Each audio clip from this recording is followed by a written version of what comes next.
the Chicago Bears, did some reporting this week on the Bears coaching search. And certainly the research part of it is well underway. And just watching last night, you can see some of the things that they're going to be looking for. Now, the very beginning of this, Ryan Poles, Kevin Warren, the McCaskey family, everybody who's helping to run that search had sort of determined we want a leader of men type. We want somebody who can take charge of a program the same way Dan Campbell has taken charge of the program in Detroit and turned that organization around. And I'd agree with that they do need somebody who is going to do more than coach one guy. That said, the quarterback part of the equation is important, and I think that's crystallized for them over the last couple of weeks. They don't need a quarterback-specific guy, but they are going to need a plan for the quarterback. So whoever comes in there, whether it is a guy who is coaching the quarterback directly or a guy who's overseeing the program, is going to have a very clear plan for the quarterback, for Caleb Williams, going into that interview room. And that'll bring us to the candidate that's been, I think, debated the most when it comes to the Bears opening. That is Ben Johnson. I think a year ago, the Bears would have been at the top of Ben Johnson's list based on where they were, based on the fact that they had the number 1 overall pick. I don't know that that's the case anymore. I think his approach is going to be a little bit different this time around. Maybe Jacksonville, a team like that, would be a better fit for him. But I do think that he'll take an interview. I do think he'd take the interview with the Bears. I think he's going to be more selective this time around. He's not going to just interview with everybody. It won't be a world tour the way it was the last couple of years for him. I think he's only going to take interviews with teams that he sees as viable places for him to land.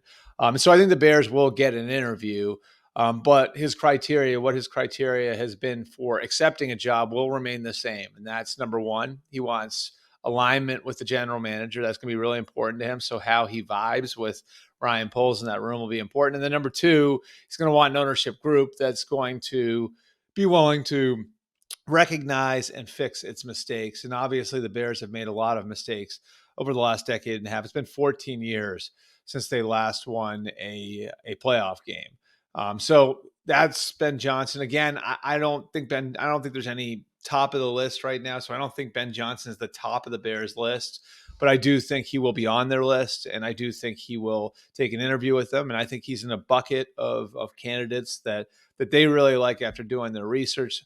Some more names to consider here. Both Mike Vrabel, who's consultant with the Browns now, obviously the ex-Titans coach, and Aaron Glenn, the Lions defensive coordinator who played years and years and years in the NFL. Both those guys fit the leader men type as ex-players. I think both of them bring some of the things to the table that the Bears are very much looking for, some of the things they see across their division in Detroit with Dan Campbell. So those would be 2 names to consider. 2 more names that I would say are, I think really worth considering based on the connections they have to the organization and based on the quality of their candidacy. One would be Cliff Kingsbury, who coached Caleb Williams last year at USC. He and Caleb went through a lot together. It was a tough year for a lot of people at USC. It was a tough year for Caleb.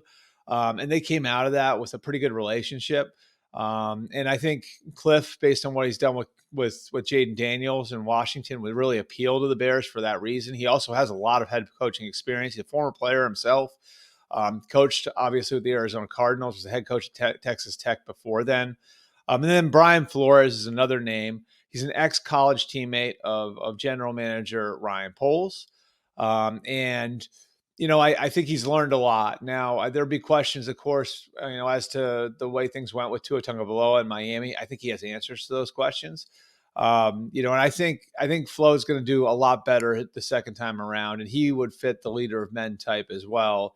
Then there's interim coach Thomas Brown, who I think the Bears have a lot of respect for the position that he's been put in, and sympathy for some of the challenges he's faced as he's gone from being a new guy in the staff as the pass game coordinator. He's not even running a position room at that point, to becoming the offensive coordinator on an interim basis, to less than a month later becoming the interim head coach. Obviously nights like last night won't help, but, I do think they want to give him a fair shot at the job and sit down with him and put him through the interview process as well. And then there's Pete Carroll. And this name is an interesting one. Now, Pete's age is an obvious question. How long he's going to be around? What will happen when he retires? Say he takes a job. What's the plan for the organization 2, 3, 4 years down the line when he walks away? I think these are all fair questions. That said, like, he has obviously shown an ability to build a program. Did so at USC, did so with the Seahawks for all of those years. He's worked with quarterbacks. He coached 2 Heisman Trophy winners at USC and Matt Leinart and Carson Palmer, developed Mark Sanchez into a first-round pick. In Seattle, was able to not only develop and get Russell Wilson to a Super Bowl winning level very, very quickly. He also left the Seahawks with Geno Smith as a very, very effective bridge quarterback. And Pete has spent a lot of time looking back and evaluating things from Seattle over the last year. He never wanted to leave coaching. He didn't want to leave Seattle at the time. He threw his hat into the ring for the Chargers job last year. And this isn't just about the Bears. He's let everyone know, all the teams that have openings, that he is looking to get back into coaching in 2025. And my understanding is the way he's really approached the last year, he did the same thing he did when he was fired from the Patriots. He had that gap year between the Patriots and USC. It was a time when he spent some time with John Wooden and evaluated his program and who he is as a coach. And really, he feels like that year was pivotal to him becoming who he would be as the USC coach. And then after that, the Seahawks coach. Did a lot of those same things over the last year. So he has been preparing to coach again, the same way Bill Belichick did. And we talked about Belichick the last few weeks.